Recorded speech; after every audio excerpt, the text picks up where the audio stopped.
Assalamualaikum warahmatullahi wabarakatuh.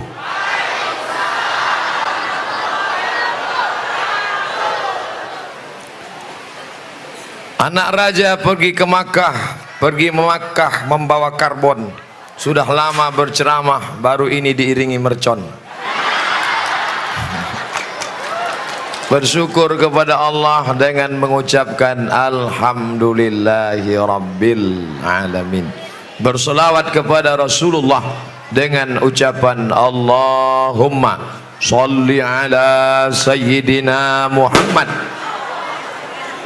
wa ala ali Sayyidina Muhammad. Dalam tradisi Tionghoa, Cina, mercon itu dinyalakan untuk mengusir hantu.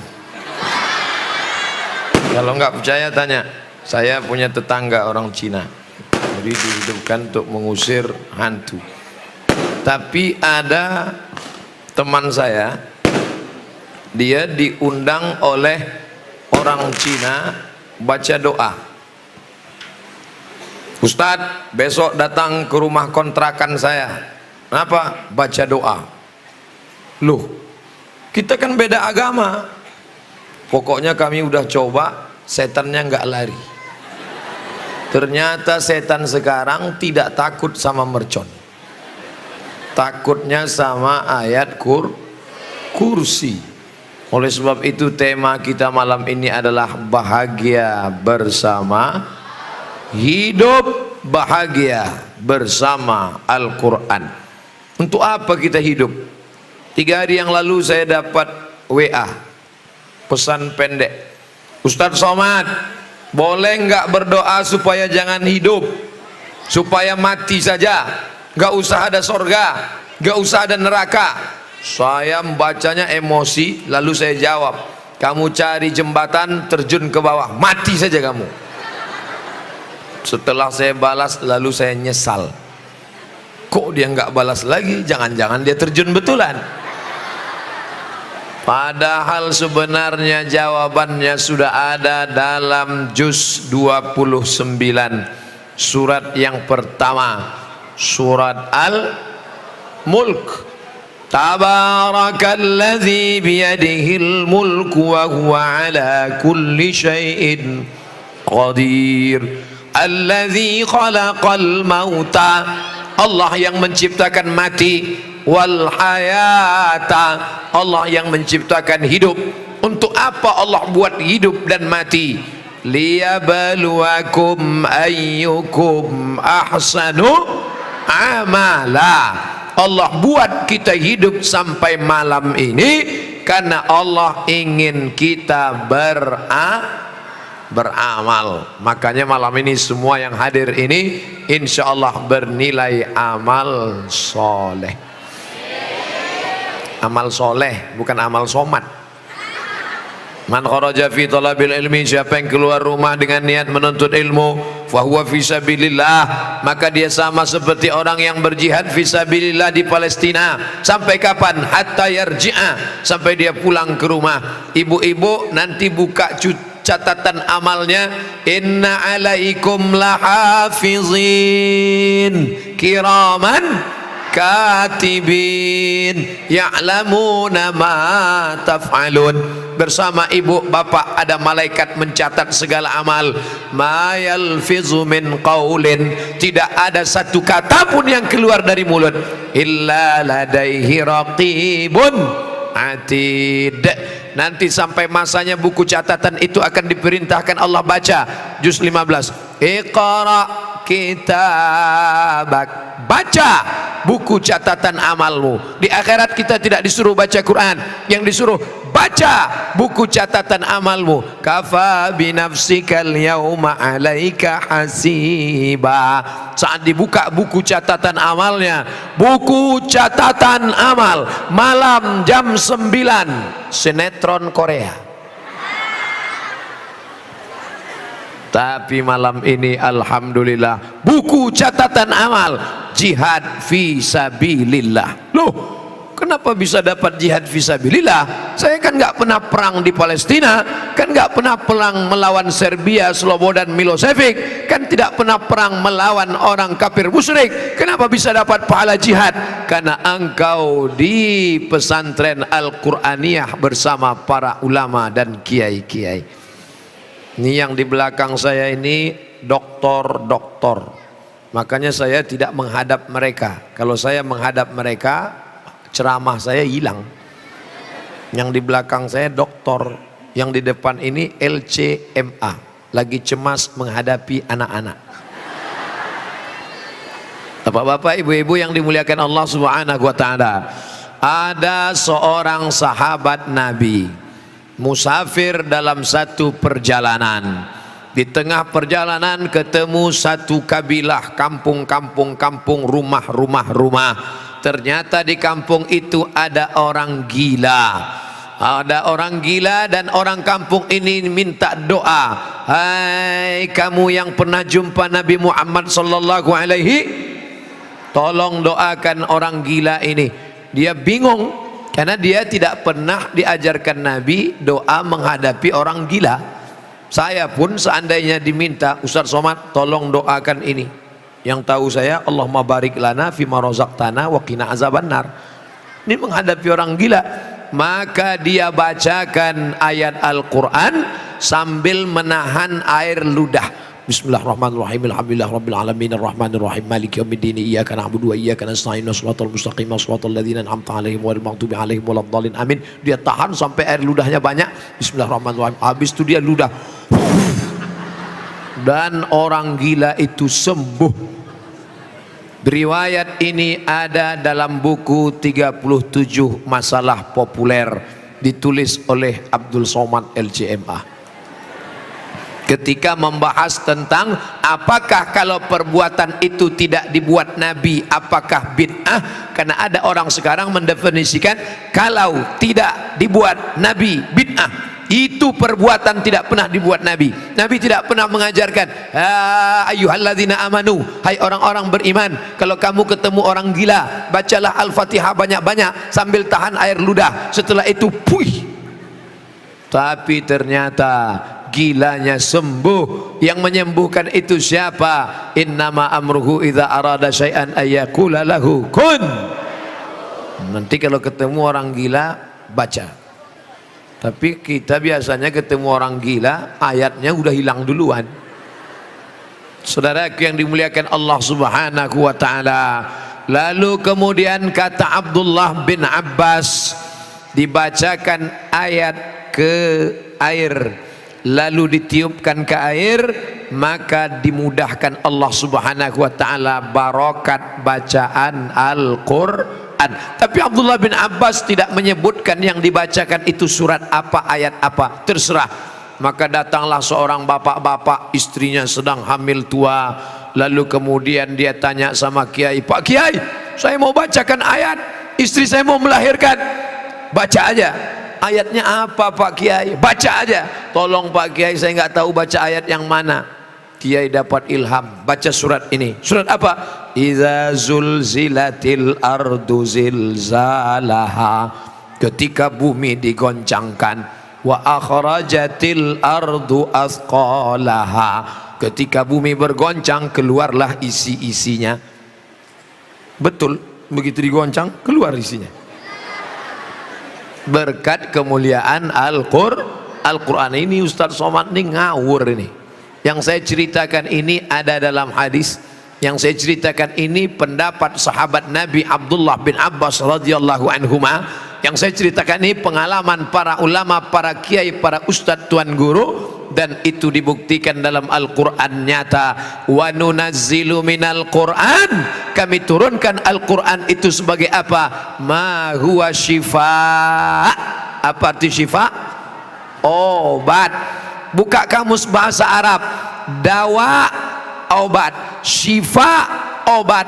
Apa beda dawa dengan syifa? Dawa diminum belum tentu sembuh, bisa sembuh bisa tidak. Tapi kalau syifa diminum pasti sembuh. Maka Allah mengatakan ma huwa syifa, Quran itu adalah obat yang pasti Yang nggak percaya nggak apa-apa, neraka jahanam masih kosong. Zalikal kitabula raiba fih, tidak ada keraguan sedikit pun di dalamnya. Ramai kita malam ini, siapa yang mulia, laki-laki apa perempuan? Kata perempuan, kami yang mulia. Mana buktinya perempuan lebih mulia? Tempatnya diletakkan di depan pentas, laki-laki di samping. Kata yang laki-laki, kami lebih mulia karena Nabi mulia. Kata yang perempuan, kami lebih mulia karena Nabi itu dikeluarkan dari rahim seorang perempuan. Tidak ada Nabi kalau tidak ada perempuan. Betul? Kata yang laki-laki, memang betul Nabi itu keluar dari rahim perempuan, tapi bapaknya Nabi tetap laki-laki. Ini kalau gini terus nggak selesai-selesai sampai subuh. Maka solusinya di mana? Di antara kita ini siapa yang paling mulia? Jawabannya tidak usah jauh-jauh, tertulis di dinding, khairukum man ta'allamal Qur'an wa 'allamahu. Khairukum, yang paling baik di antara kalian, man ta'allamal Qur'an, orang yang belajar Al-Qur'an, wa 'allamahu, dan orang yang mengajarkan Al-Qur'an. Itu dia. Apa itu hidup? Ada jawabannya. Siapa yang paling mulia? Ada jawabannya. Dan mereka memang betul-betul mulia di dunia, di akhirat. Kenapa? Karena tertulis di bawah VIP, very important person. Saudara yang dimuliakan Allah Subhanahu wa taala, di atas, di bawah, di samping, di dalam pondok ada terdapat anak-anak yang sedang belajar Al-Qur'an, dan mereka nanti akan menjadi pengajar Al-Qur'an. Mereka inilah orang-orang yang mulia. Ibu pun ikut mulia karena ibu pernah mengandung orang-orang yang mulia. Bangkit di akhirat, di atas kepalanya ada tajun, mahkota, crown minan nur, dari cahaya. Yang lain kepalanya kosong, nggak ada apa-apa. Yang lain malah gundul kena rontok, kena penyakit tipus. Tapi ibu di atas kepalanya ada mahkota dari cahaya. Ya Allah, kenapa ini perempuan ada mahkota dari cahaya? Karena dia pernah mengandung anak-anak penghafal Quran. Amin. Jangan cuman amin doa, daftarkan anak Anda sebelum tanggal penutupan berikut ini. Sahabat saya jauh-jauh dari Riau naik pesawat 1 jam 40 menit untuk mengantarkan anak belajar sekolah di pesantren Al-Qur'aniyah. Bisa-bisanya bapak-bapak, ibu-ibu yang tinggal di sekitar sini tidak mengambil manfaat barokah dari Al-Qur'aniyah. Seperti pepatah mengatakan, ayam mati di lumbung padi, padinya banyak tapi ayam bisa mati kelaparan. Kenapa? Karena dia tidak mau memakai paruhnya untuk mencotok padi. Maka ada ungkapan, jangan sampai rezeki dipatok ayam.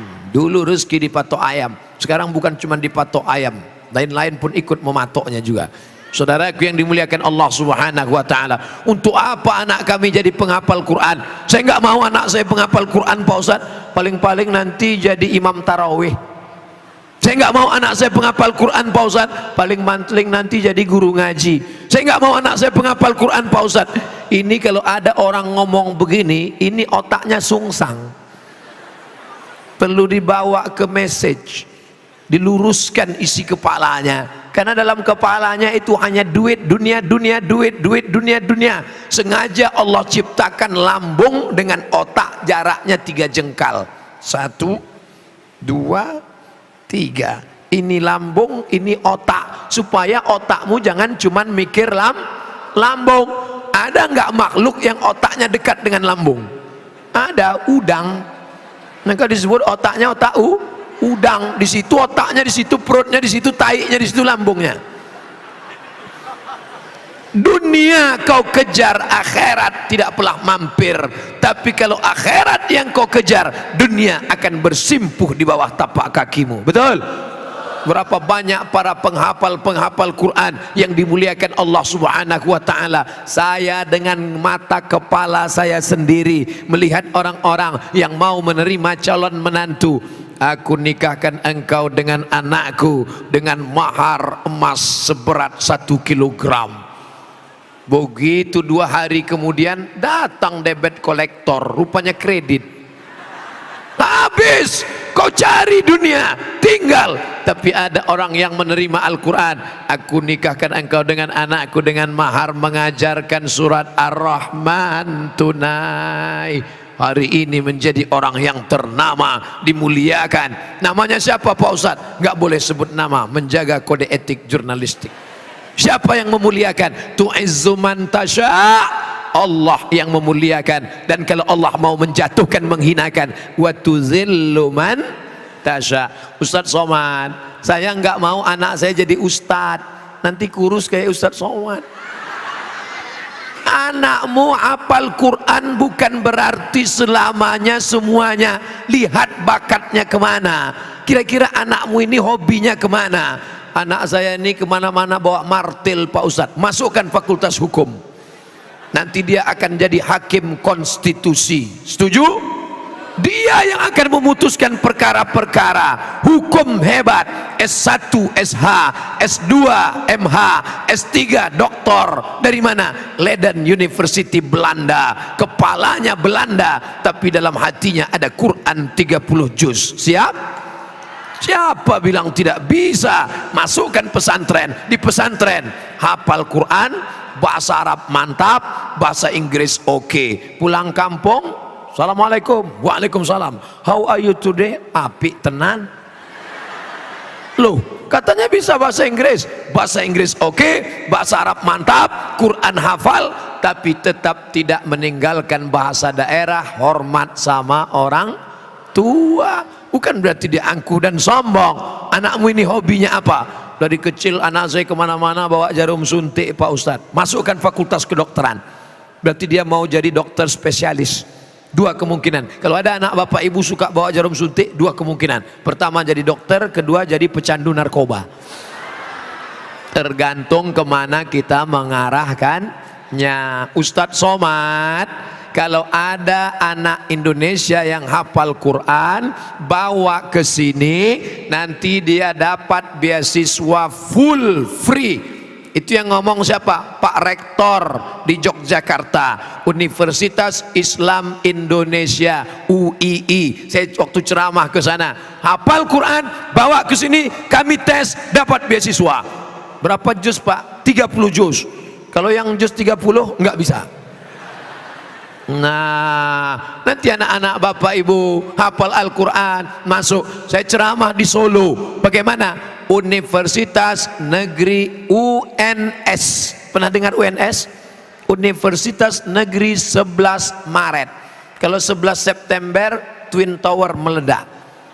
11 Maret Super Semar, surat perintah 11 Maret. Universitas Negeri 11 Maret. Apa kata Bapak Dekan? Saya makan malam dengan Pak Dekan. Ustadz Somad, Universitas 11 Maret bukan sekolah Islam, bukan universitas Islam, tidak bawa-bawa nama Islam, tapi di sana ada 160 anak penghafal Quran diterima beasiswa full. Itulah jihadnya para rektor. Mudah-mudahan rektor-rektor se-Indonesia akan menerima anak-anak kita penghafal Quran. Allahu Akbar. Ustadz Somad, 100 anak hafal Quran kami angkat jadi guru SMP, SMA, SD, TK, MDA. PNS Pak, mohon maaf Ustadz, PNS belum bisa karena kuota terbatas, tapi gajinya full. Duitnya dari mana? APBD. Apa namanya? Honda. Loh, kok bukan Yamaha? Honda, honor daerah. Siapa yang memberi? APBD. APBD dari mana? Punya rakyat. Ini di mana?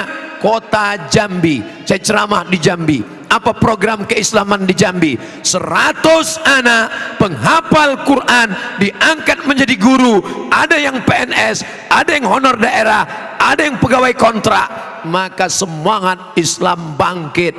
inilah pemimpin-pemimpin yang mendapatkan syafaat pada hari tidak ada yang bisa menolong. Hai Bapak Gubernur, hai Bapak Bupati, hai para pejabat, ibadahmu bukan baca Yasin, ibadahmu bukan sholat duha, ibadahmu bukan sholat tahajud, karena siapapun bisa baca Yasin, tahajud, tahlilan, maulidan, yasinan. Ibadahmu adalah angkat martabat, angkat derajat para penghafal Quran. Allahu Akbar.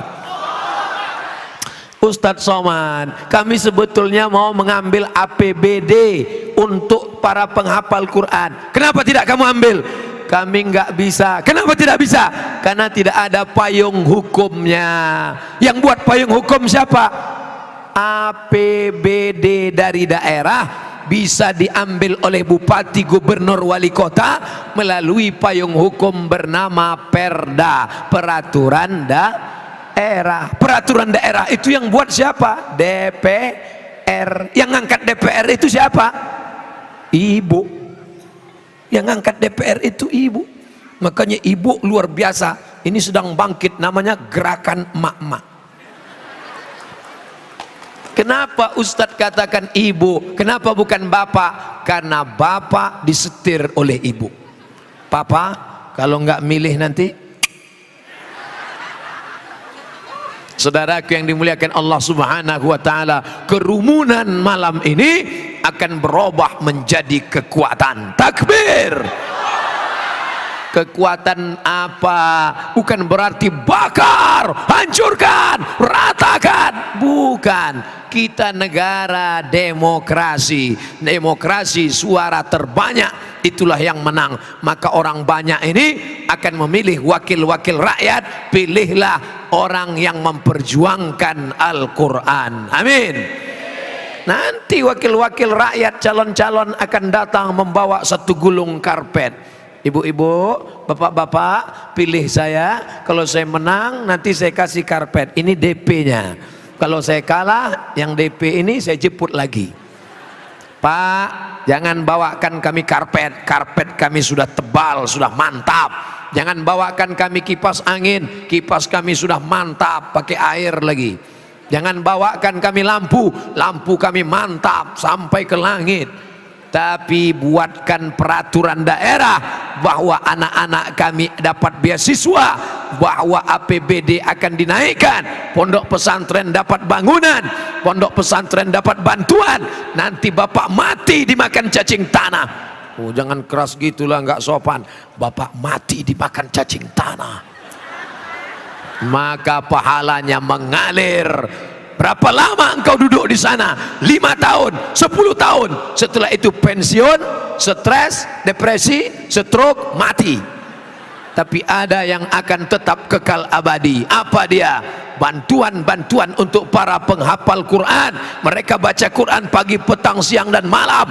Mengalir pahalanya ke makam-makam para bupati, para gubernur, wali kota, pejabat yang pernah menolong agama Allah. Intan surullah, kalau kau tolong agama Allah, yansurkum, Allah akan menolong kamu. Wa yutsabbit aqdamakum, Allah akan mengokohkan, menegakkan kaki kamu pada saat orang tidak bisa berdiri. Engkau gagah berdiri menghadap Allah Subhanahu wa ta'ala. Amin. Siap memilih wakil-wakil rakyat yang menolong agama Allah? Jangan ada dusta di antara kita.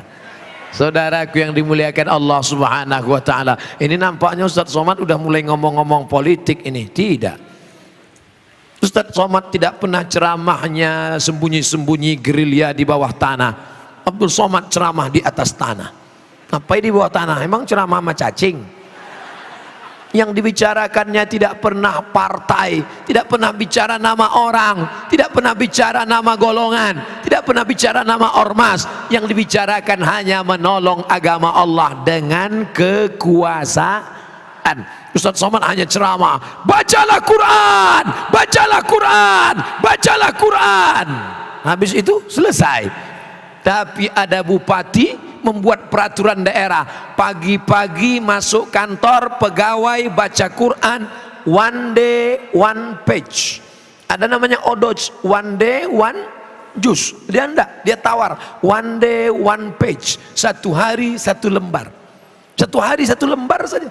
Selesai baca Bismillahirrahmanirrahim. Lillahi ma fis samawati wa ma fil ardh. Maka orang yang di kantor itu sudah mendapatkan barokah. Wa idza quri'al Qur'an, kalau Quran dibacakan, fastami'u lahu, dengar baik-baik, wa ansitu, diam, la'allakum turhamun, maka mendapat rahmat. Dibacakan Quran di kantor, kantornya mendapat rahmat. Dibacakan Quran di rumah, rumahnya mendapat rahmat. Bayangkan ibu punya anak hafal Quran, satu hari dia ulang 2 juz, 1 bulan dia khatam 2 kali, 1 tahun dia khatam 24 kali, maka mengalir pahalanya setelah ibu meninggal tanpa dia bacakan. Untuk almarhumah ibu, untuk almarhum bapak, tanpa dia baca, otomatis, automatically mengalir. Maka wakafkan anakmu. Anakmu berapa? Anak saya do re mi fa sol la si do sol fa mi re do. Wakafkan satu anak untuk menjadi para penghafal Quran. Amin. Bapak Ibu yang dimuliakan Allah Subhanahu wa taala, hidup bahagia bersama Quran. Orang selalu mengaitkan keberhasilan dengan titel.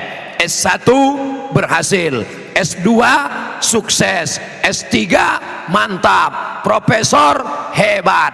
Tapi kebahagiaan letaknya di dalam hati. Maka banyak orang berhasil tapi tidak bahagia. Betul? Siapa orang berhasil tidak bahagia? Tuh, angka bunuh diri terbesar di dunia bukan di Jakarta, bukan di Indonesia. Angka bunuh diri terbesar di dunia Eropa, Amerika, Jepang. Orang Jepang kalau stres dia ambil samurai, harakiri, gerak, mati. Stres, depresi. Kenapa? Allah berfirman dalam Al-Quran, orang-orang yang jauh dari Al-Quran bagaimana hidupnya? Ka'annama yas'adu fis sama, seperti naik ke langit. Gimana seperti naik ke langit? Ayat ini turun sebelum pesawat ditemukan. Orang yang hatinya sempit, dia hidupnya seperti naik ke langit. Bapak Ibu yang naik pesawat take off, terasa dada menyempit. Makanya saya kalau naik pesawat di samping ada anak kecil stres saya. Karena waktu naik itu anaknya nangis.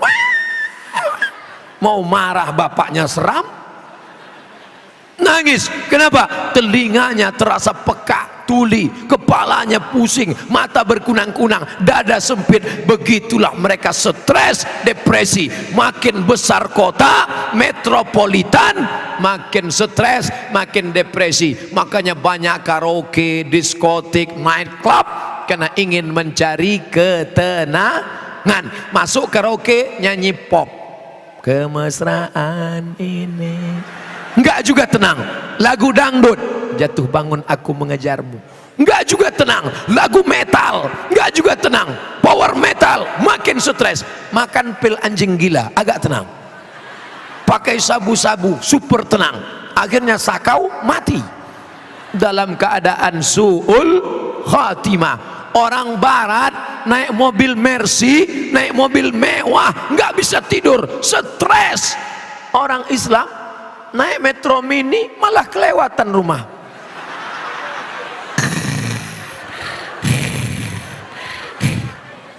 Batinnya tenang. Siapa yang menenangkan batinnya? Ala bizikrillah, orang yang banyak berzikir mengingat Allah, membaca Al-Quran. Bizikrillahi tatmainnul qulub, hati menjadi tenang. Pulang suaminya, uang belanja tidak ada, pergi pagi pulang petang, beras keringat banting tulang, yang dibawa cuman es krim. Kenapa buang? Dia jualan es krim hujan dari pagi sampai sore. Istrinya nggak stres. Mama, apa boleh buat? Kita tidak dapat uang. Apa kata istrinya? Tenang aja mas, kita makan es ini bersama-sama. Sehat. Apa kata suaminya? So sweet mama. Hatinya tenang karena dia sudah diajarkan dalam Al-Quran.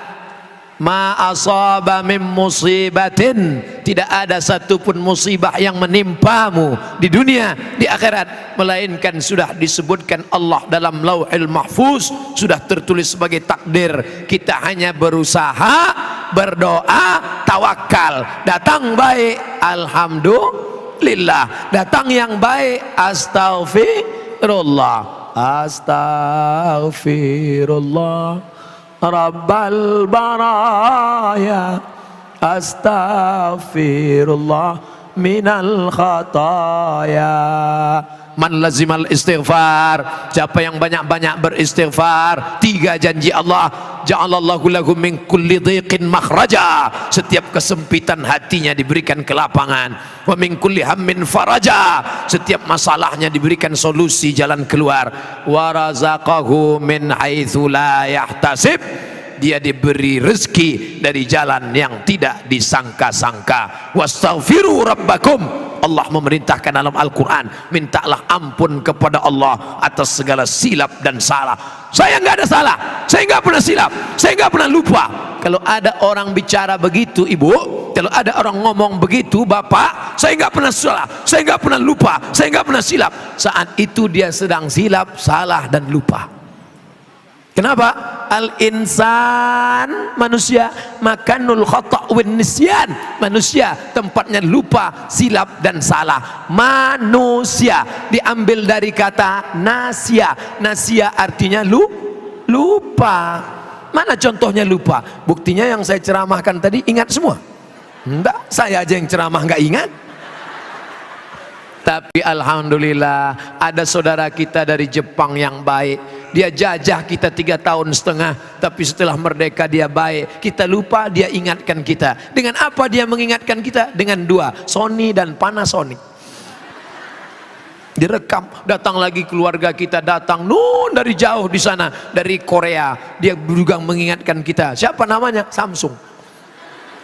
Tapi ada yang dekat dari Jawa. Siapa namanya? Oppo. Dia juga sedang mengingatkan kita dengan direkam. Makanya semua HP-HP yang merekam malam ini, insya Allah yang punya HP sama HP-nya masuk surga sekalian. Saudaraku yang dimuliakan Allah, pakailah HP untuk mengingatkan pada Al-Quran. Rekam MP3 30 juz. Maka ketika lupa, pilih surat apa?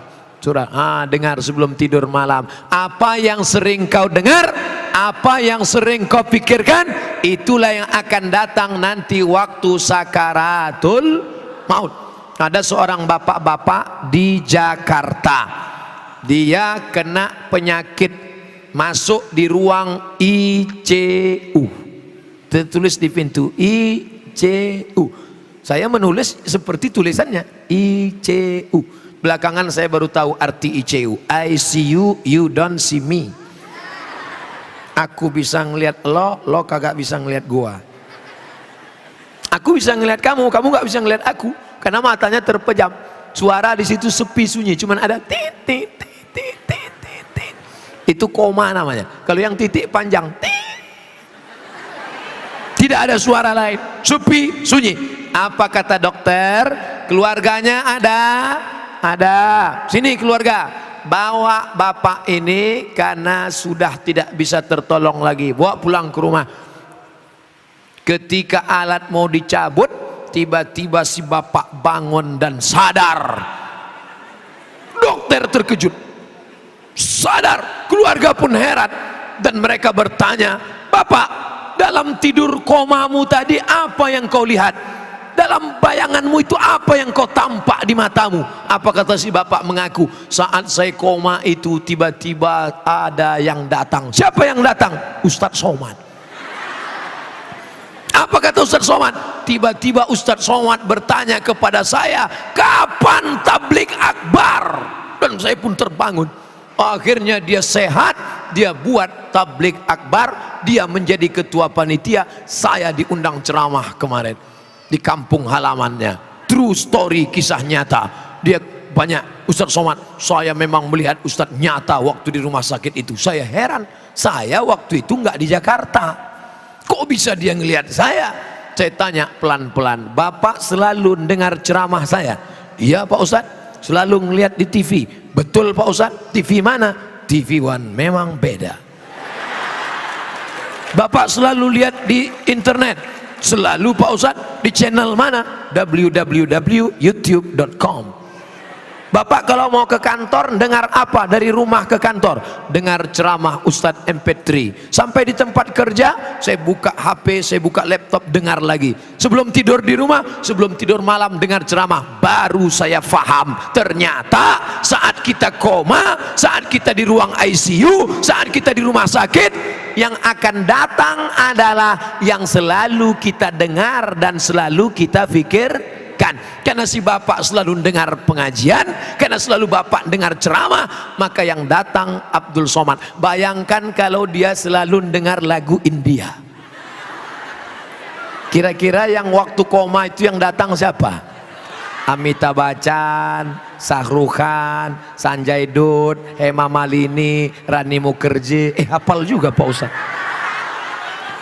Tiba-tiba pas dia sedang koma itu nampak langsung tulisan, bukan tet, bukan apa,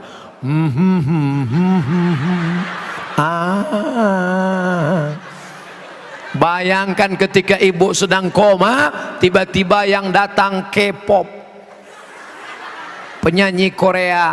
Maka yang selama ini masih dengar lagu dangdut, keong racun, kucing garong, kabing kaci kabigam, kuc kotahe, cinta satu malam, stop. Robah menjadi suara anak-anak dari pesantren Al-Qur'aniyah. Siap? Nih mereka yang hafal Quran, nanti sekarang nanti malam terngiang suara ayat-ayat di telinga mereka. Inna sam'a pendengaran, wal basar penglihatan, wal fuad hati, otak dan pikiran, kullu ulaika kana anhu mas'ula, semua akan disoal, semua akan ditanya, semua akan dituntut di hadapan Allah Subhanahu wa ta'ala. Sekarang mahar pernikahan melambung. Kamu kenapa belum nikah? Belum ada modal, Pak Ustaz. Kenapa? Calon mertua saya minta emas 1 cuci tangan. Akhirnya anak muda unjuk rasa bawa karton. Turunkan harga mahar, turunkan harga mahar, turunkan harga mahar. Kalau mahar tinggi, maka zina murah. Betul? Kalau anak muda ini yang mau menikah, maharnya dibuat tinggi, maka mereka akan melakukan perbuatan maksiat. Makanya kalau ada anak lajang meminang, tanya dia, kamu mau minang anak saya? Iya. Apa yang kamu bawa? Segenggam cinta dan masa depan. Makan tuh cinta. Tapi begitu ditanya, kamu tamat dari mana, nak? Saya dari pesantren Al-Qur'aniyah. Masuk. Sudah lulus fit and proper test. Jangan sampai di hari yang baik, bulan mulia itu, mestinya calon mertua bertanya dengan lembut, namamu siapa, nak? Siapkah engkau menikah? Tapi hari itu pertanyaannya kasar. Ya masa aku nikahkan engkau dengan anakku, jangan datang lagi. Kenapa marah? Karena MBA, married by accident. Nauzubillah, nauzubillah. Tidak mungkin para penghafal Quran melakukan itu. Tidak mungkin adik-adik anak-anakku yang berjilbab melakukan itu. Karena mereka terjaga di pondok pesantren, dijaga. Ibu tidak bisa menjaga anak-anak ibu. Mereka akan keluar, mereka akan ke mall, mereka akan jalan-jalan, mereka akan nonton. Siapa yang bisa menjaga? Tembok pondok pesantren 6 tahun dibina, dididik, hafal Quran. Keluar mereka menjadi muslim muslimah yang baik-baik. Emangnya bisa kita jaga anak kita? Mana bisa. Bapak pergi pagi, anaknya masih tidur. Bapak pulang malam, anaknya sudah tidur. Jarang pulang. Namanya siapa? Pak Toib. Maka yang bisa menjaga, mendidik adalah para kiai, ustadz, guru. Digugu, ditiru. Mereka hafal Quran. Bapak enggak hafal Quran. Mereka 30 juz di kepala mereka. Dipejamkan mereka matanya, kelihatan Al-Quran mengalir di depan matanya. Al-Fatihah, Al-Baqarah, Ali Imran, An-Nisa, Al-Ma'idah. Coba bapak pejamkan mata, apa yang nampak? Ayam penyet.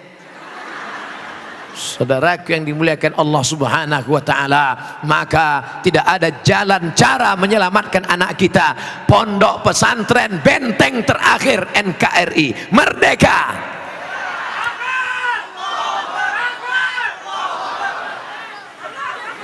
Udah. Kenapa kalau Ustadz Somad ceramah jamaah banyak bertakbir? Takbir itu gunanya untuk ngusir setan. Kalau ada jamaah yang nguap, at-tasa'ub minasyaitan, menguap itu termasuk cara ciri diganggu setan. Makanya kalau nguap disuruh tahan. Nguap tidak boleh mulut dilebarkan seperti kuda Nil. Kenapa mulut tidak boleh dilebarkan? Karena kalau mulut dilebarkan, pernah suatu kejadian terjadi, true story, kisah nyata, di ruang rumah sakit nganga. Kenapa? Engselnya bergeser. Maka disuruh tahan. Idza tasa'aba ahadukum, kalau kamu menguap, falyarudda mastata'a, maka tahan, jangan lebar-lebar. Kalau ada orang nguap waktu pengajian, dua kemungkinan. Pertama diganggu setan, yang kedua cacingan. Alhamdulillah, dari tadi saya tausiah sekiri ke kanan, saya lihat nggak ada yang nguap. Saya biasanya ceramah 60 menit sesuai yang tertulis di botol 600 ml. Tapi kadang-kadang ini saya langgar juga. Kenapa? Kalau saya lihat ada 2-3 orang nguap, saya langsung berhenti. Tapi alhamdulillah tidak ada. Takbir tadi untuk mengusir setan yang sudah mulai menggoda. Datang setan membawa kipas. Nina bobo. Oh, itu setan jadul. Kalau setan yang keren namanya setan milenial. Nah, dia tidak pakai kipas lagi, dia bawakan AC. Jadi Pak Ustadz, setan itu keren-keren juga. Baca buku Isa Daud. Isa Daud wartawan dari Kairo, Mesir. Dia tulis Al-Hiwar Ma'ajinil Muslim, dialog dengan jin Islam. Buku itu pernah bestseller di Indonesia, buku terlaris di Indonesia. Begitu saya sampai di Mesir, ternyata bukunya di kaki lima, nggak laku. Membuktikan orang kita suka dengan jin. Nama komunitasnya jin.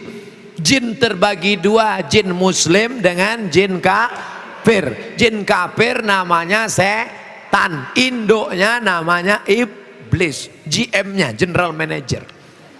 Setan bisa mati, iblis nggak mati-mati sampai hari kiamat. Setan banyak, setan. Iblis cuma satu, tunggal, only you, hanya dia saja. Setan ada namanya jin korin. Jin korin yang ikut waktu kita lahir. Waktu saya lahir, jinnya ikut. Saya ceramah, dia ikut. Nanti kalau saya meninggal dunia, tiba-tiba ada orang DKI Jakarta kerasukan, suaranya mirip seperti suara saya. Assalamualaikum. Kamu siapa? Saya Abdul Somad LCMA. Tapi Ustaz Somad sudah meninggal. Aku rohnya. Itu bukan roh saya, itu jin korin yang nyamar.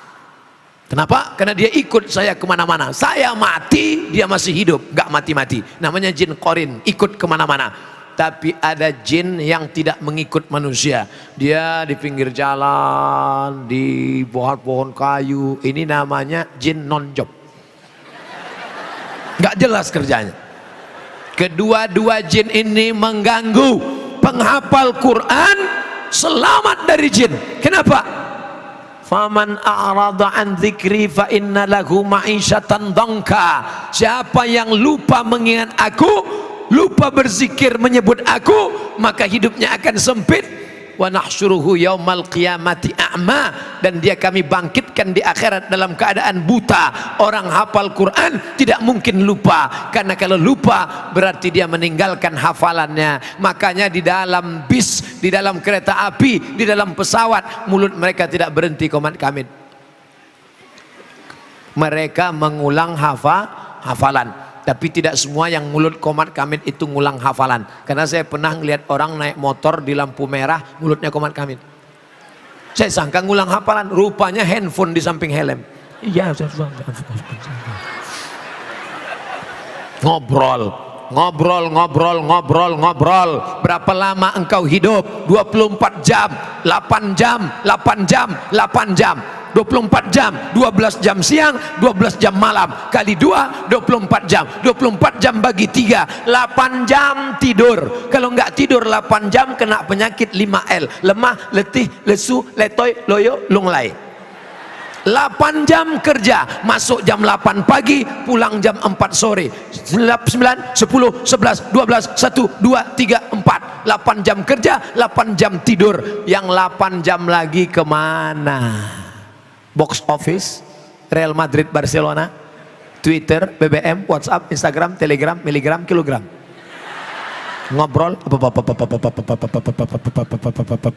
habis energi, di akhirat akan dituntut di hadapan Allah. Tapi mereka yang hafal Quran tidak ada waktu untuk bicara. Bicara mereka adalah kalam Allah. Cobalah Bapak Ibu datang ke sini, ngelihat anak-anak pas lagi duduk ngapal Quran, coba ajak mereka ngobrol. Nah, sudah berapa lama di sini? Bismillahirrahmanirrahim, Yasin wal Qur'anil Hakim, innaka laminal mursalin. Assalamualaikum, salamun ala manat taba'al huda.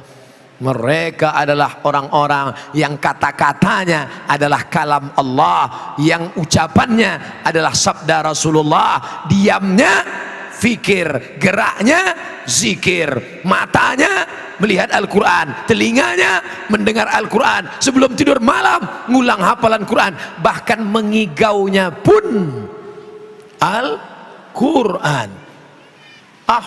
Saya nggak percaya nih Pak Ustadz. Kalau nggak percaya, coba aja tidur satu malam di sini. Minta izin sama Pak Kiai, pasang CCTV, rekam bagaimana mereka para penghafal Al-Quran. Dan ternyata mereka bukan cuma ngapal Quran, tapi juga mereka dididik entrepreneur, menjadi bisnismen. Saya kalau ceramah di mana-mana, itu merek air minum disobek karena takut mengiklankan barang yang bukan punya kita. Tapi di sini tempat air minumnya tidak disobek. Mohon izin Pak Kiai, kenapa tidak disobek? Karena ternyata ada tulisan Arab Al-Qur'aniyah. Ada orang yang kena penyakit ginjal, di pinggang ini ada sebesar telur angsa yang menyaring darah, yang menyaring sehingga bersih. Kalau sampai gagal ginjal, datang ke pesantren Al-Qur'aniyah, diberi minum air Al-Qur'aniyah, sembuh. Kenapa? Ternyata air yang dibacakan ayat-ayat Al-Quran oleh para penghafal Quran diteliti di Jepang, memunculkan molekul-molekul seperti cahaya terang benderang, mukjizat Al-Quran. Al-Quran mengatakan air itu hidup, sumber kehidupan adalah air. Dibacakan Al-Quran yang hidup kepada air yang hidup, air menjadi hidup, menjadi obat. Terbukti, real, true story, kisah nyata. Siapa yang sakit malam nih, minum, tapi jangan yang ini punya Kiai. Saudaraku yang dimuliakan Allah Subhanahu wa taala, mereka diajar berbisnis di depan Ki itu Al-Quran. Quran Mart. Sekarang kita diajak belanja. Belanjalah ke warung Muslim 212 Mart. Belanjalah ke warung Muslim Kita Mart. Belanjalah ke warung Muslim. Yang punya duit, yang punya modal, buka. Untuk apa? Supaya uang umat Islam kembali kepada umat Islam. Bukan berarti Abdul Somad anti kebinekaan, bukan berarti Abdul Somad benci non muslim. Abdul Somad ingin membangkitkan ekonomi umat. Belanja ke warung Muslim, apa namanya? 212 Mart. Apa namanya? Kita Mart. Ustadz, di tempat kami sudah ada 212 Mart, buat Kita Mart. Kita Mart sudah ada, kami minta cari nama dari Ustadz. Buat satu lagi, Somad. Saudaraku yang dimuliakan Allah Subhanahu wa taala, selesai sholat Jumat sama-sama beli sembako. Ini orang Islam sholatnya di masjid Islam, ke Makkah haji dan umrah Islam, puasa Senin Kamis Islam. Tapi ketika belanja kepada orang Islam tidak menolong orang Islam. Siang, jam 1 siang, ikan sudah kering, nawarnya luar biasa. Ini berapa satu tumpuk Bu? 10.000, 2.000 aja ya. Kamu mau beli atau bunuh? Anaknya mau sekolah, dia belum bayar kontrakan. Menunjukkan engkau kaya bukan dengan cincinmu yang banyak, menunjukkan kaya bukan dengan mukenamu yang 7 warna, menunjukkan kau kaya bukan dengan rumahmu yang besar, menunjukkan kau kaya adalah menolong saudaramu dengan membangkitkan ekonomi umat, pesantren sumber daya umat, membangkitkan ekonomi umat, air minumnya, makanannya, produk cemilannya. Maka ini ke depan tanggung jawab kita bersama. Al-Quran law dha'a minni iqalu ba'iri, kata Abdullah bin Abbas radhiyallahu anhuma, seandainya hilang tali ontaku hilang, aku menemukannya dalam Al-Quran. Tadi saya mulai ceramah jam 9, sekarang jam 10 kurang 15. Saya sudah 45 menit ceramah, di mana-mana 60 menit. 15 menit lagi selesai ceramah. Habis itu kalau ada pertanyaan tulis di kertas, akan saya jawab. Yang bisa saya jawab, yang nggak bisa saya jawab akan saya bawa pulang. Jawabannya saya kirimkan melalui www.youtube.com. Ada juga dalam blog www.somatmorocco.blogspot.com. Oh, Ustadz Somad pakai internet ya? Pakai. FB Ustadz apa? Tulis aja di FB Abdul Somad, Abdul Somad, Abdul Somad, Abdul Somad, Abdul Somad, Abdul. Yang mana Pak Ustadz? Banyak sekali. FB yang lain itu hoax, bukan saya. Kemarin dia buat ada ular pakai tanduk, itu bukan punya saya. Mana ada ular pakai tanduk? Jadi FB Ustadz, FB yang punya saya cuman satu saja, yang followernya 1.200.000. Ustadz pakai Instagram nggak? Ada Instagram. Instagramnya cuma satu saja. Yang mana Ustadz? Banyak sekali pakai nama Ustadz. Instagram yang followernya 5,5 juta. Sebenarnya saya cuma mau ngasih tahu bahwa followernya banyak. Itu aja. 5,5 juta. Banyak apa dikit? Belum ada apa-apanya dibandingkan follower penyanyi dangdut. Artinya apa? Masih banyak lagi ke depan. Maka anak-anakku kalian yang menghafal Quran, buat video pendek, lalu kemudian kalian upload di internet. Beli tiang, harga tiang kamera itu 100.000. Nggak ada uang 100.000 Pak Ustadz. Pergi ke tepi sungai cari bambu, ikat pakai karet. Buat video pendek, hidupkan, ngomong sendiri. Assalamualaikum warahmatullahi wabarakatuh. Walaqad yassarnal Qur'ana lidzikri fahal mim muddakir. Saudaraku dimanapun berada, Allah mudahkan Al-Quran. Mengapa engkau tidak juga mau menghafal Quran? Hafallah. Kami di pesantren Al-Qur'aniyah menghafal Quran pagi, petang, dan siang dan malam. Like and share. Latihan ngomong bicara. Yang bisa ngomong, ngomong. Saya kalau ngomong nggak lancar Pak Ustadz, ngomong saya gagap Pak Ustadz. Pernah saya coba pasang assalamualaikum. Saya ngomong nggak bisa Pak Ustadz. Oke, kamu nggak usah ngomong, tapi tulisanmu buat serba-serbi menghafal Al-Quran. Saudaraku, ketika aku menghafal Al-Quran dulu, buatkan novel suka duka di pesantren Al-Quran. Nanti tiba-tiba difilmkan. Macam kakak kelas kami, Ustadz Habibur Rahman El-Shirazi, pulang dari Kairo, dia tidak ceramah, ceramahnya mantap, tausiahnya oke, tapi dia juga menulis, karyanya luar biasa. Apa namanya? Ketika Cinta Bertasbih. Apa namanya? Di bawah mihrab cinta. Apa namanya? Ayat-ayat cinta. Nah, kalian buat juga. Ketika Cinta Bertasbih, sudah. Lalu kita kira cocoknya apa ya? Ketika Cinta Berkulhu. Saudara yang dimuliakan Allah Subhanahu wa taala, maka dakwah ini bisa dengan pesantren, bisa dengan ceramah, bisa dengan menulis, bisa dengan TV. Tapi zaman sekarang kalau nulis buku, orang daya bacanya lemah. Orang baca malas, tapi nonton suka. Maka kalau kalian buat video-video pendek, itu amat sangat berarti dan bermakna, ditonton oleh seluruh orang. Malam ini Ustadz Somad ceramah di Al-Qur'aniyah. Yang hadir terbatas karena keterbatasan waktu dan tempat. Tapi begitu rekaman ini nanti diupload di internet, ditonton orang, viewernya menonton juta orang, maka mengalir pahalanya kepada yang punya acara, kepada yang merekam, kepada anak-anak, kepada bapak ibu sekalian. Itulah yang disebut dengan amal Ibu rajin baca Yasin. Ibu-ibu masih baca Yasin? Hari apa? Hari Kamis, hari Jumat sore. Baca Yasin bagus. Baca Yasin bagus, tapi seumur hidup baca Yasin kurang bagus. Baca Yasin bagus. Baca Yasin saat pindah rumah baru, bagus. Baca Yasin saat mobil baru, bagus. Baca Yasin saat bini baru, ibu marah. Kenapa mesti baca Yasin Pak Ustadz? La tuqra'u fi amrin asirin. Kalau surat Yasin dibacakan pada perkara yang sulit, sulit punya anak, sulit sakaratul maut, sulit mendapat pelajaran. La tuqra'u fi amrin asirin. Kalau dibacakan pada perkara yang sulit, illa yassarahullah, Allah memudahkan urusannya. Amin. Maka kalau ibu bapak sulit urusan, baca surat Yasin. Selesai baca surat Yasin, Allahumma inni as'aluka bihaqqi surat Yasin. Aku memohon kepada engkau ya Allah berkat kemuliaan surat Yasin, mudahkanlah segala urusanku. Jangan sebutkan hajatnya nanti didengar teman sebelah. Kamu tadi apa? Mau tahu aja. Nah, tapi bacanya dari awal sampai ujung. Ini sekarang banyak orang baca Yasin ujung-ujungnya aja. Turja'un, fayakun. Ibu-ibu, sore ini kita enggak lagi baca Yasin dari awal sampai ujung sama-sama. Mari kita baca, perbaiki bacaan. Kita udah undang salah satu ustadz dari pesantren Al-Qur'aniyah untuk betulin bacaan kita. Sore ini kita bacanya 5 ayat ya. Ibu dulu 5 ayat, Bu. A'udzubillahi minasyaitonirrajim.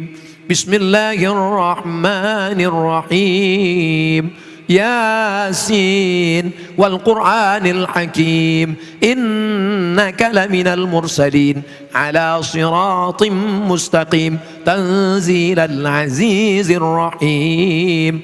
Udah 5 ayat. Ibu berikutnya 5 ayat, Bu. Nah, itu tanda-tanda tuh.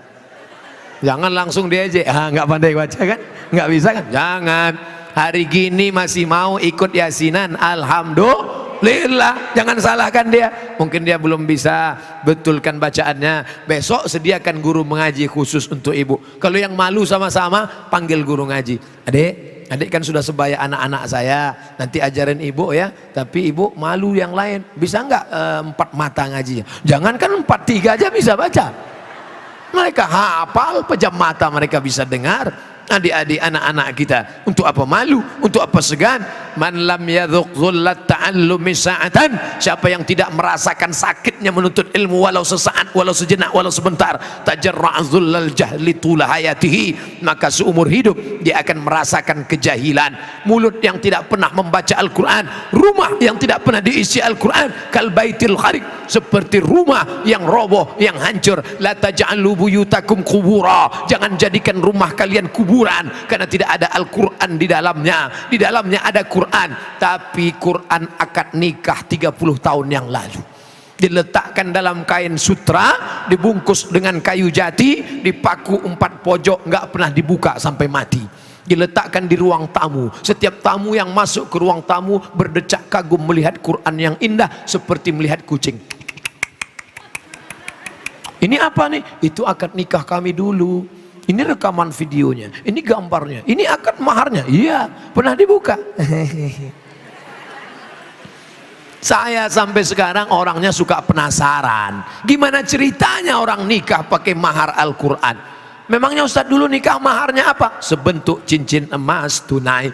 Lalu orang pakai Quran ini gimana ceritanya? Saya cari-cari baru dapat. Rupanya hadisnya begini ceritanya. Siap mendengarkan?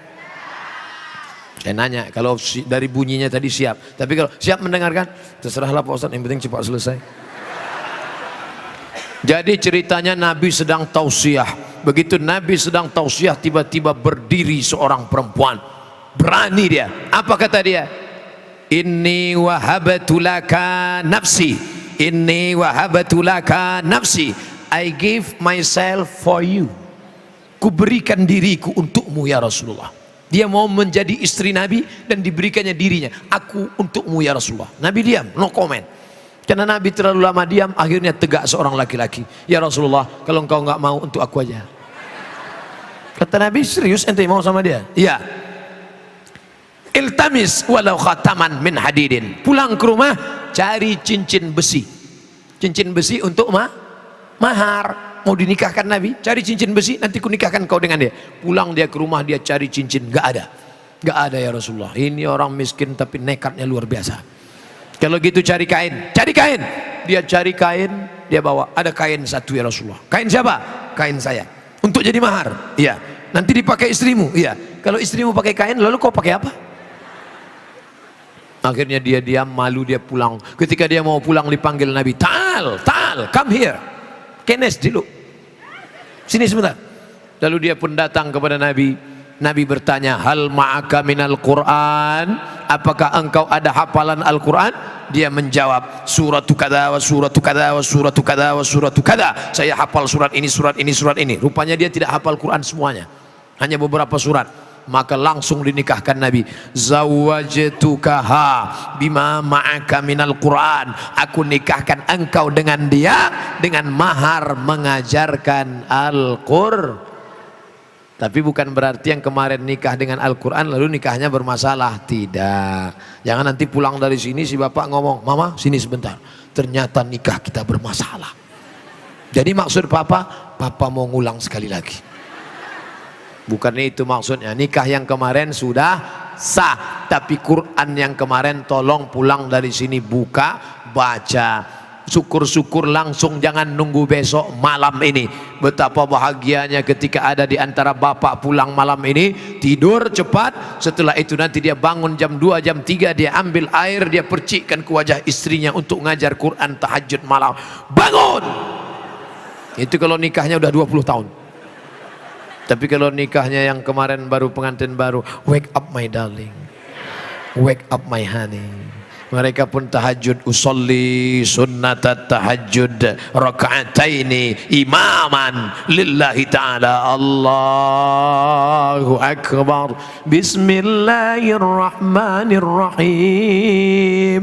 Amma yatasaalun 'anin naba'il 'azim alladzi hum fihi mukhtalifun. Maka mendengarlah anak menantu, mendengarlah sahabat, mereka mengambil iktibar pelajaran. Inilah yang akan kekal abadi.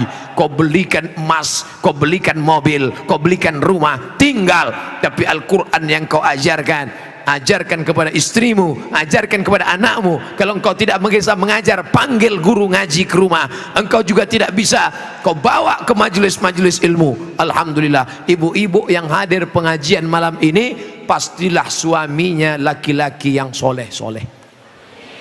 Karena kalau suaminya Fir'aun, nggak mungkin ngizinkan istri pengajian. Papa, aku mau pengajian. Jangan, di rumah aja, kita nonton TV. Tapi itu ada Ustadz Somad, jangan, itu Ustadz sesat. Tapi alhamdulillah suaminya baik. Papa, mama mau ngaji sebentarnya, pergi sana. Papa nggak ikut, papa mau main gaple. Mudah-mudahan yang belum baik diberikan Allah hidayah. Tidak ada gunanya kita berlama-lama begini Pak. Kita akan tua, kita akan mati. Maka mungkin ustadz yang menceramahi dia nggak menyentuh hatinya. Tapi ketika ibu yang berbicara pagi petang siang malam, pagi petang siang malam, lama-lama dia muak, akhirnya dia sholat. Ayyahdiyallahu bika rajulan wahidan. Satu orang dapat hidayah karena mulut ibu. Satu orang yang jadi sholat karena ibu. Satu orang yang sebelumnya suka pakai celana pendek. Orang bule, orang barat pakai celana pendek. Orang kita pakai celana pendek, lututnya hitam, kudisan. Tapi setelah menikah dengan ibu, dia berubah jadi celana panjang, auratnya terjaga, rajin baca Quran. Ibu tidak LCMA, ibu tidak doktor, ibu bukan orang hebat, tapi ibu lebih mulia daripada ustadz yang menyampaikan tabligh akbar. Karena Ustadz Abdul Somad malam ini menceramahi orang baik-baik. Ini yang di depan saya ini baik-baik semua kan?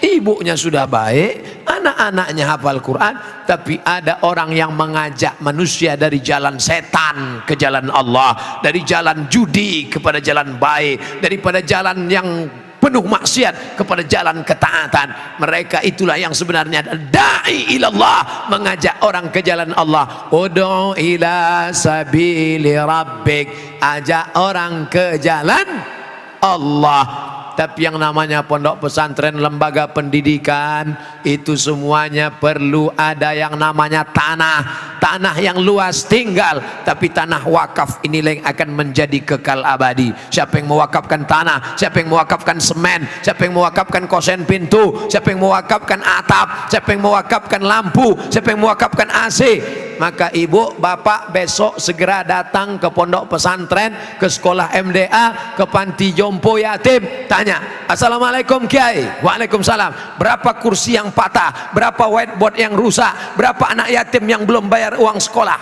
Bapak mau bantu? Enggak, mau nanya aja.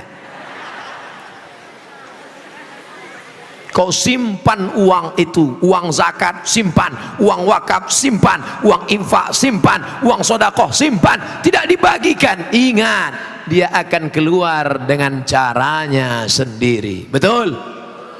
Tidak mau sedekah, tidak mau zakat, masukkan ATM, masukkan ke bank, masukkan rekening, simpan. Suatu hari keluar dari ATM, begitu keluar ada orang menepuk bahu dari belakang. Tatap mata saya, tatap mata saya. Berapa nomor PIN?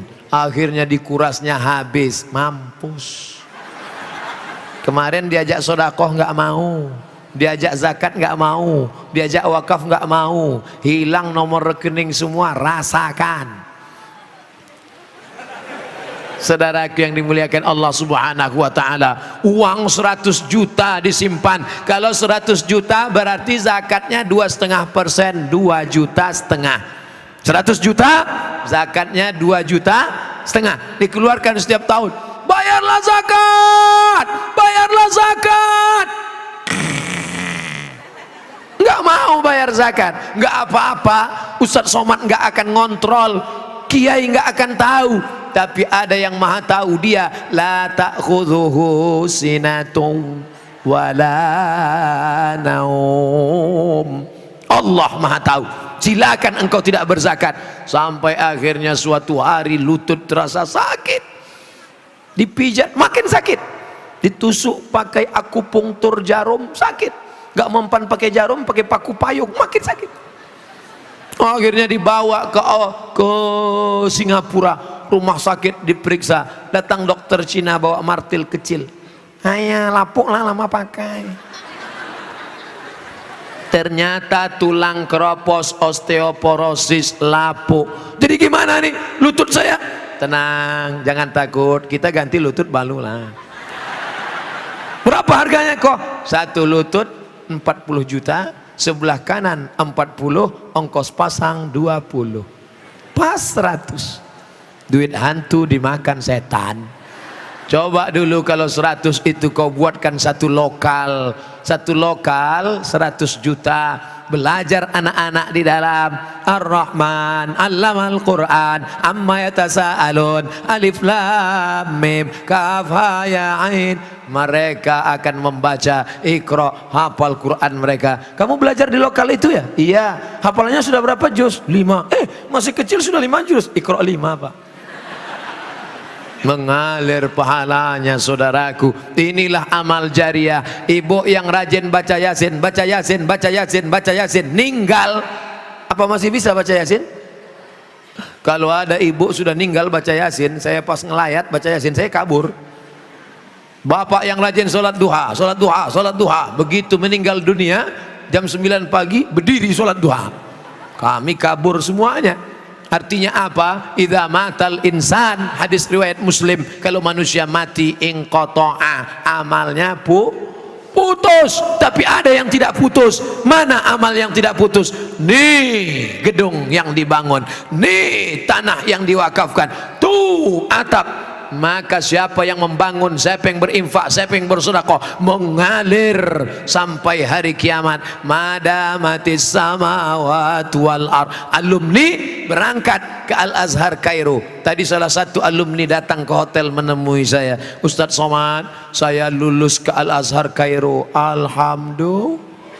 Ustadz Somad berangkat ke Mesir 1998.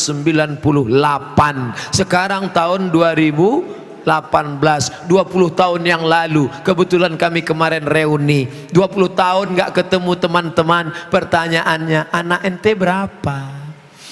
30 tahun nggak ketemu, pertanyaannya sudah mulai berubah. Ente penyakit apa? Bawah asam urat, tengah jantung koroner, atas kanker otak. Penyakit 40 tahun nggak temu, pertanyaannya sudah mulai berubah. Makam Somad di mana? 50 tahun nggak ketemu, pertanyaannya mulai berubah. Ente pakai pampers merek apa? Kita akan berubah Bapak Ibu. Ibu-ibu yang dulu muda, lalu kemudian layu, lalu kemudian kering, tua, meninggal dunia.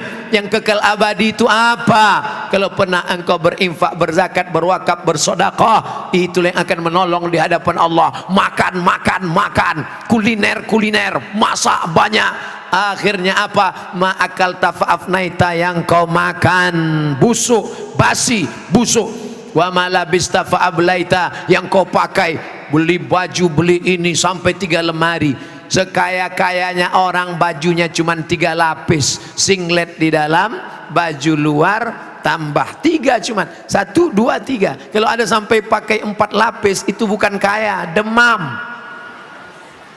Sebanyak-banyaknya makan, paling banyak 3 kali tambuh sekali. Wah, nampaknya belum coba nasi kebuli, tambuh lagi. Nampaknya belum coba nasi goreng, tambuh lagi, paling banyak 3 kali. Kalau sampai ada yang nambah 5 kali, ususnya bolong. Hidup ini cuma 2, makan, pakai, mobil, pakai, rumah, pakai, makan. Habis itu hilang semuanya seperti debu yang diletakkan di tapak tangan, lalu kau hembus keras, haba'an mansura, yang kekal abadi. Oleh sebab itu al-kayyis, orang yang cerdas, smart. Ini HP-nya sudah smart. Apa namanya? Smartphone. HP cerdas, orangnya goblok. Orangnya mesti cerdas. Orang yang cerdas bukan yang IP-nya 4. Orang yang cerdas bukan titelnya banyak. Yang cerdas itu siapa? Mandana nafsahu, siapa yang bisa mengendalikan keinginan hawa nafsunya. Wa amila lima ba'dal maut, dan dia kalau beramal memikirkan sesudah mati. Kau bangun rumah besar, ibu yang suka buat rumah besar, mewah. Begitu rumahnya selesai, ibu sakit jantung, mati, diganti bini baru. Ustadz kalau ngomong gak enak terus ya. Setiap cerita pasti yang meninggal perempuan. Oke, kalau gitu kita balik. Sekarang bapak yang meninggal. Bapak punya rumah besar, megah, mewah, cantik. Begitu bapak meninggal, ibu dapat brownies, brondong manis, tinggal semuanya. Mobil besar tinggal, rumah besar tinggal, bini besar tinggal. Yang kekal abadi mana? Kalau pernah kau baca Quran, kalau pernah kau infak wakaf tanah, kalau pernah kau sekolahkan anak yatim, itulah yang akan menolong di hadapan Allah Subhanahu wa ta'ala. Ini akan menjadi kekal abadi insyaallah. Biasanya kalau kertas sudah datang, itu saya sudah ceramah 60 menit. Ternyata bukan 60, sudah 70 menit saya ceramah. Andai jam saya mati, saya tetap tahu bahwa saya sudah ceramah 70 menit. Dari mana? Dari rasa kesemutan kaki. Yayasan Pendidikan Islam Pondok Pesantren Al-Quraniyah, Pondok Aren, Tangerang Selatan. Masya Allah, lambang simbolnya Al-Quran dengan pena. Al-Quran dia hafal, dan dia tidak hanya menghafal, dia menulis. Al-ilmu saydun, ilmu itu binatang buruan. Wal kitabatu qaiduhu, tulisan adalah pengikatnya. Qayyid suyudaka bil hibalil wathiqah, kalau kau dapat binatang buruan, ikat supaya jangan lepas, ditulis. Kenapa ibu bapak malam ini tidak ada yang nulis? Karena kami nggak perlu nulis Pak Ustadz. Terus kami sudah simpan di MP3. Mantap. Ustadz, apa hak suami terhadap HP istri? Karena banyak pertengkaran gara-gara HP.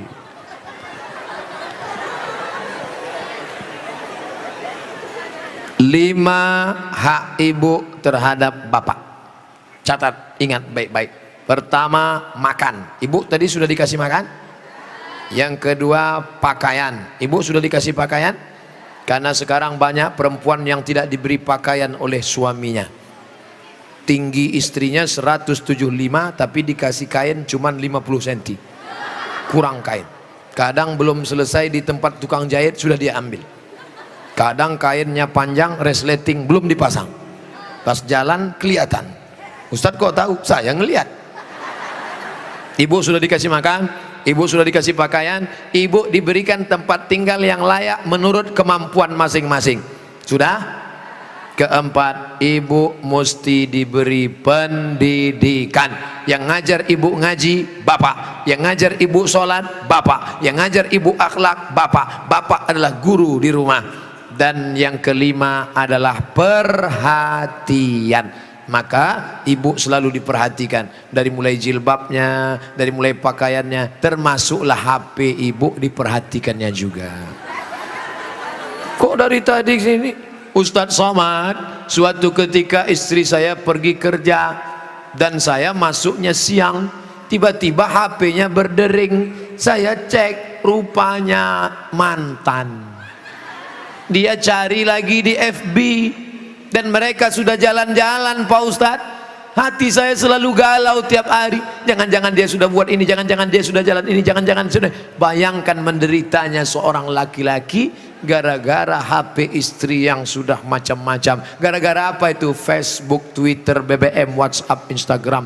Oleh sebab itu jaga ini masalah HP ini, jaga baik-baik. Ini Ustaz Somad gak enak, selalunya HP perempuan aja. Oke, sekarang kita balik.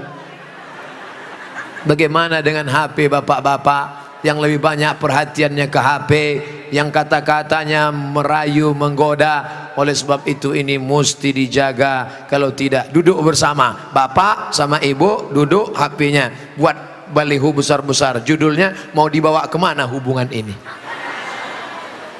atau buat besar-besar, jangan ada HP di antara kita. Saya mau nanya Pak Ustadz, gimana caranya mengelola keuangan keluarga secara islami jika suami istri bekerja? Ar-rijal, lagi-lagi Al-Quran, semuanya yang menyelesaikan masalah ini Al-Quran. Ar-rijalu qawwamuna 'alan nisa, laki-laki menjadi pemimpin bagi perempuan. Bima anfaqu min amwalihim, karena mereka mengeluarkan nafkah, biaya belanja. Makanya harta warisan laki-laki dapat 2 kali bagian perempuan. Ibu kalau 25, bapak dapat 50. Ibu kalau dapat 50, bapak dapat 100. Kenapa? Karena yang menanggung biaya pernikahan mahar bapak, yang menanggung sekolah anak bapak. Sekarang ibu memang anak orang kaya, punya ruko 2, rumah batu jendela kaca, punya bapak yang sudah sakit asma 2 hari lagi meninggal. Kaya. Si bapak juga punya duit yang sama. Bapak punya duit, ibu punya duit, menikah. Apa beda duit bapak dengan duit ibu? Dalam duit bapak ada hak ibu, tapi dalam duit ibu tidak ada hak bapak.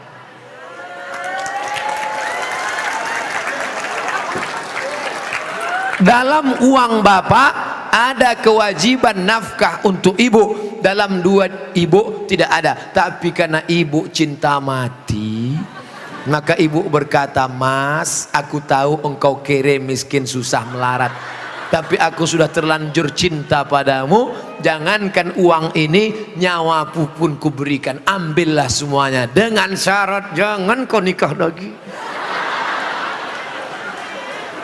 Nah, sudah jelas batasannya. Jadi kalau ada ibu punya kontrakan, PNS, pegawai, punya gaji, ibu tetap ngomong ke suami, "Mas, aku mau kirim uang ini ke anak yatim, mau biaya anak pesantren, mau kasih wakaf beras 1 karung."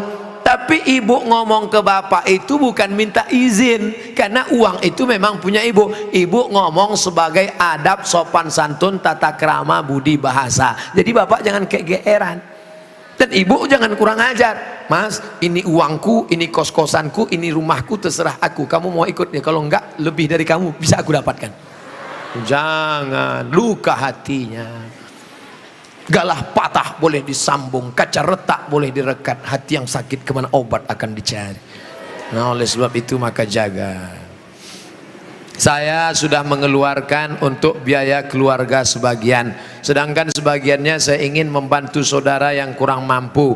Tapi kadang saya suka berbohong jika untuk membantu keluarga yang memang butuh bantuan. Ini yang nulis pertanyaan bapak apa ibu?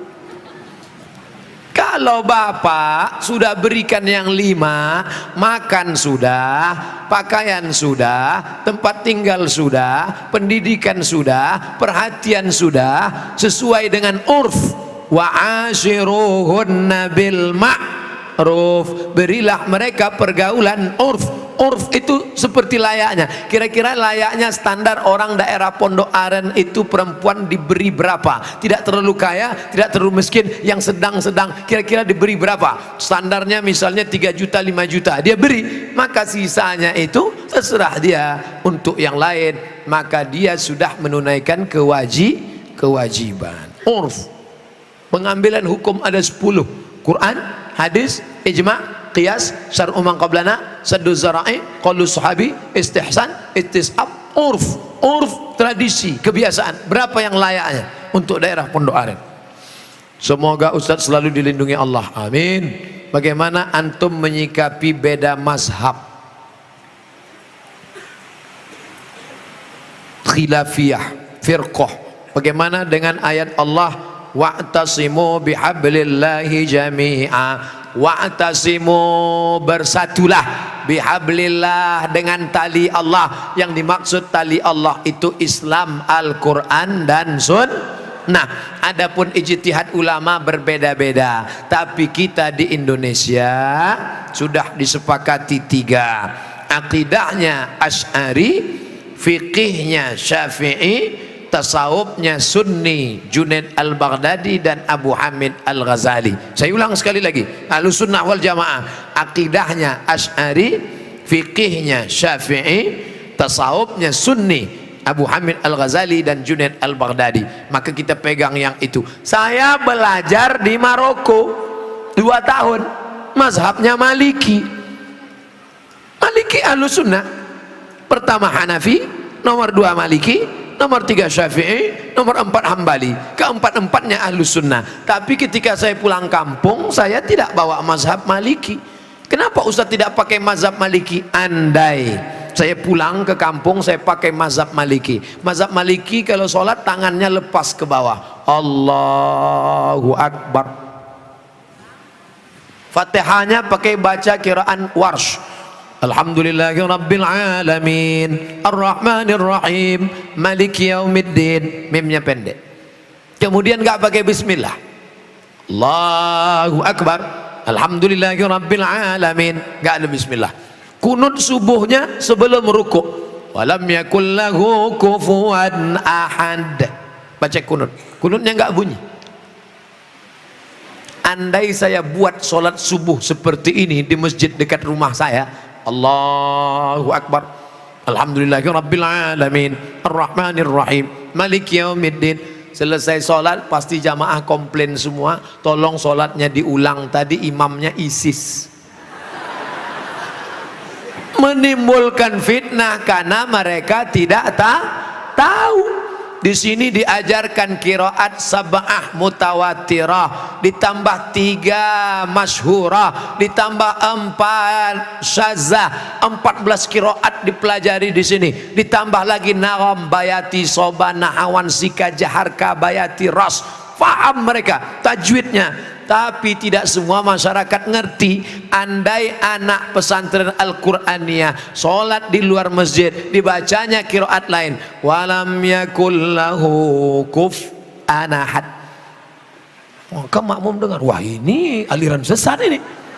Bukan berarti dia salah, tapi dia takut menimbulkan fitnah. Maka dalam masalah-masalah yang kita sepakati, mari kita berlapang dada.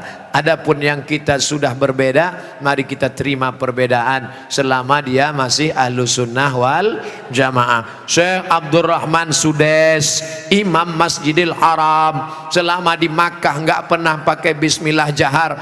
Allahu Akbar, Bismillahirrahmanirrahim, Alhamdulillahi Rabbil Alamin, Ar-Rahmanir Rahim. Tapi begitu beliau jadi imam di Istiqlal, Allahu Akbar, Bismillahirrahmanirrahim. Loh, kok si Abdurrahman Sudes di Istiqlal pakai bismillah jahar? Dia tahu orang Jakarta mazhabnya Syafi'i. Mazhab Syafi'i bismillahnya jahar. Mazhab Hanafi Hambali bismillahnya sir, bismillahirrahmanirrahim. Mazhab Maliki nggak pakai bismillah sama sekali. Ketiga mazhab ini Ahlus Sunnah wal Jamaah. Tapi kalau mayoritas masyarakatnya Syafi'i, jangan bawa mazhab lain karena khawatir memecah belah umat. Menjaga persatuan lebih diutamakan daripada mengamalkan mazhab. Begitu yang diamalkan oleh para ulama. Kan ulama mengkategorikan bid'ah ada dua, bid'ah hasanah. Pertanyaannya Ustaz, kan Rasul bersabda kullu bid'atin dhalalah, kullu bid'atin dhalalah wa kullu dhalalatin finnar. Hadis ini kata Imam Nawawi hadisnya umum, hadis umum. Tolong belikan saya ayam, tolong belikan saya ayam. Ayamnya umum, ayam penyet, ayam patah, ayam pop, ayam sungsang, ayam fried chicken, ayam panggang, ayam bakar, ayam kampung, ayam hutan. Ayam apa? Setelah di jalan dia bingung, ini ayam apa? Nelpon sekali lagi, ayam apa? Ayam pop. Maka yang pertama tadi umum dikhususkan oleh yang kedua.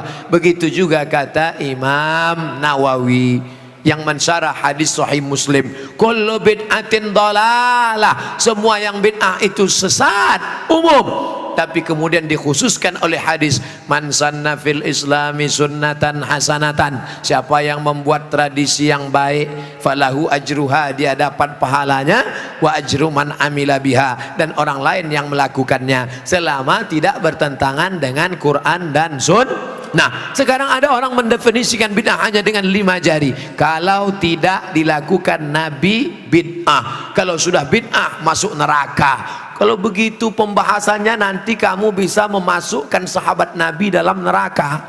Contohnya, ada sahabat Nabi yang sholat dari Isya sampai subuh ayatnya kul huwallah, walil maghdubi alaihim waladdallin, amin. Kul huwallahu ahad, Allahu samad. Rakaat kedua kul huwallahu ahad, Allahu samad. Rakaat berikutnya kul huwallahu ahad, Allahu samad. Rakaat berikutnya kul huwallah. Itu pernah nggak dibuat Nabi?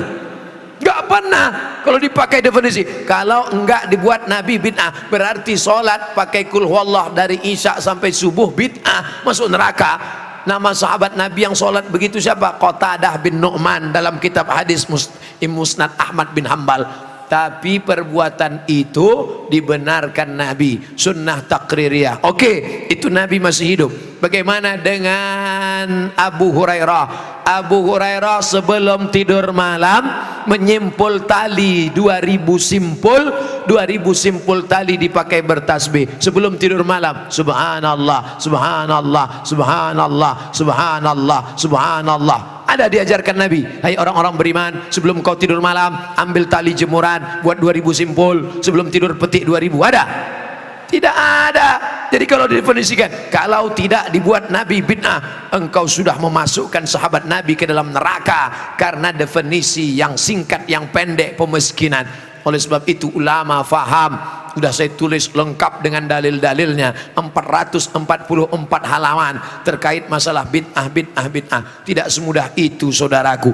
Ada namanya Imam Ibnu Taimiyah. Imam Ibnu Taimiyah kalau selesai sholat subuh, dia tidak keluar masjid, dia melihat ke atas membaca Al-Fatihah sampai terbit matahari. Bismillahirrahmanirrahim, alhamdulillahirabbil alamin, arrahmanirrahim, maliki yaumiddin, iyyaka na'budu wa iyyaka nasta'in, sampai terbit matahari. Itu tidak pernah dilakukan Nabi. Kalau dipakai definisi, kalau tidak dilakukan Nabi bid'ah, berarti Ibnu Taimiyah sudah membuat bid'ah karena membaca Al-Fatihah dari sejak sholat subuh sampai terbit matahari.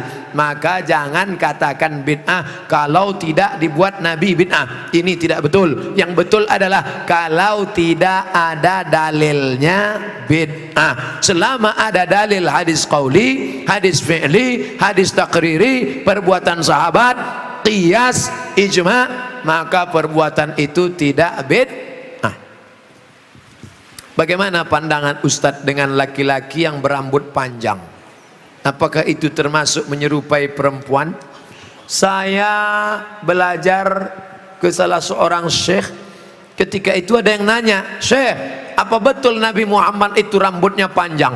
Maka syekh menjawab, Nabi Muhammad itu tinggalnya di gurun pasir. Gurun pasir itu cuacanya panas. Maka kalau rambutnya pendek, nanti cahaya matahari kena ke kepala, maka dia bisa pusing, panas, dehidrasi, kurang cairan. Makanya Bapak Ibu ketika di Makkah disuruh pakai topi, pakai payung supaya jangan kena panas. Nabi kepalanya ditutup dengan 3. Yang pertama rambutnya. Rambut Nabi itu dari depan panjang sampai ke belakang. Yang kedua ditutup dengan qalansuah, topi. Setelah itu ditutup dengan imamah, imamah sorban. Kalau di atas kepala dililitkan namanya imamah. Kalau diletakkan di tengkuk namanya burdah. Kalau diletakkan di kepala seperti kerudung namanya ghutrah, bukan serben. Jadi Nabi kepalanya ditutupi dengan 3. Pertama rambutnya panjang sampai ke tengkuk, dari depan ini sampai ke tengkuk segini, tebal. Yang kedua qalansuah, kain penutup. Setelah itu baru sorban. Maka kita pun, kami pun ketika kuliah dulu di Arab pakai sorban. Pakai untuk apa? Supaya jangan kena panas terik. Musim dingin di bawah derajat 0, 5 derajat, 10 derajat, di bawah 0 dingin. Maka kepala juga ditutup pakai sorban. Sekarang kenapa Ustaz nggak pakai sorban? Saya sekarang kepanasan. Tapi saya tidak menyalahkan para habaib pakai sorban. Mereka mengikuti sunnah Nabi Muhammad sallallahu alaihi wasallam. Nah, jadi kalau ada laki-laki berambut panjang, tapi rasanya di tempat kita rambut panjang bukan untuk menutup kepala biar supaya jangan panas. Justru tempat kita makin rambut panjang makin kepanasan, ketombe. Jadi kira-kira rambut panjangnya kenapa? Kenapa rambut panjang? Ini. Tapi tidak semua yang berambut panjang itu karena mengikuti perempuan. Jadi tidak bisa kita hukum serta-merta kalau rambut panjang LGBT. Enggak. Maka yang LGBT itu kalau menyerupai perempuan, la'anallahul mutasyabbihin minar rijal bin nisa. Allah melaknat laki-laki yang menyerupai perempuan dan perempuan yang menyerupai laki-laki. Mudah-mudahan anak kita terjaga dari LGBT. Tapi sebetulnya LGBT itu nama yang terlalu keren. Orang malah bangga sekarang disebut itu LGBT, itu bangga. Saya tidak setuju dengan LGBT, tapi saya malu mau nyebutnya di depan para kiai. Boleh saya sebut? Jangan sebut LGBT. Buat sebut nama yang mengejek, merendahkan, menghinakan. Apa namanya? PLT, penyuka lobang tai. Itu yang cocok bagi mereka. Kotor, najis. Zaman Nabi LGBT ini hukumannya man wajadtumuhu ya'malu amala qaumi Lut. Kalau kamu menangkap ada orang yang melakukan perbuatan Nabi Lut, faqtulul fa'il wal maf'ul, pancung kepalanya, hukum mati.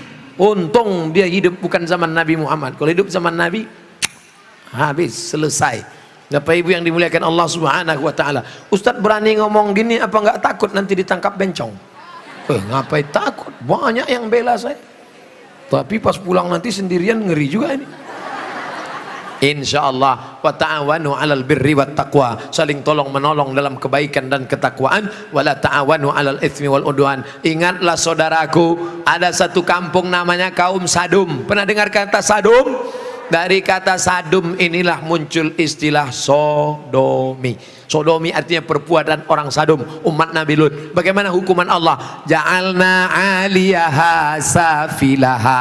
Bagian atas kami turunkan ke bawah, bagian bawah naikkan ke atasnya. Lalu kemudian amtarna alaihim, kami hujani mereka dengan apa? Hijaratan, batu-batu, min sijilin mandud, dari batu tanah liat yang dibakar di api neraka. Itulah sekarang di Yordania, tempatnya bernama Al-Bahrul Mayyit, bahru laut, mayit mati, Dead Sea, dead mati, sea laut, Dead Sea laut laut mati. Kenapa disebut laut mati? Karena airnya terlampau asin sampai ikan pun tidak bisa hidup di dalam. Orang kalau pergi ke laut mati ngapung di atas karena kadar garam yang tinggi. Nah, siapa yang punya kadas, kurap, kudis, gatal-gatal, mandi di situ sembuh. Di Yordania. Bapak Ibu yang dimuliakan Allah Subhanahu wa taala, Pompei salah satu kampung yang diisi oleh homo. Lalu kemudian datang lahar dari bukit turun ke bawah, rata dengan tanah, sampai mereka berubah menjadi patung-patung batu karena ditimpa oleh lahar. Tidak sempat merubah ekspresi wajah. ekspresi wajah orang homo yang mati dalam keadaan melakukan hubungan seksual terlarang tak sempat merubah dari wajah kesakitan dengan wajah penderitaan. Begitu yang dialami masyarakat Pompei. Oleh sebab itu kita berdakwah mengajak bukan karena benci, tapi karena ingin menyelamatkan supaya kita selamat.